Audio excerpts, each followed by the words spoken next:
হ্যাঁ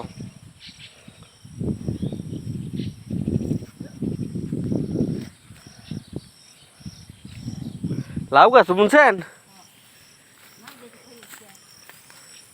এই গাছে লাউ ও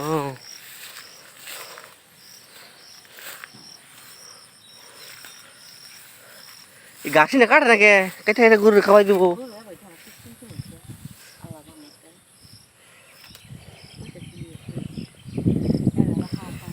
কুবরে পাতাটা ওই ই দিয়া একটা দুটা গরু পারলে আমাকে আর কোনো কিছু এক বস্তা করে আলাদা পরে অনেক দিন যাবো গা ঝামেলা কম হবো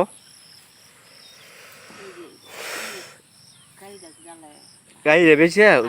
যেহেতু হার বছর একটা আছে তাহলে আর তো কিনে রাখতেছে না ওটি দিয়া অন্য কাজ করে রাখবেন নি তাই না টিয়া ভাঙন যাবো না 30,000 না তাই 30,000 টাকা দিয়া 30,000 টাকা দিয়া তিন ভাগ করে মনে করে 25 মন ধান হইল 3 ভাগ করলে না কমন থাকবো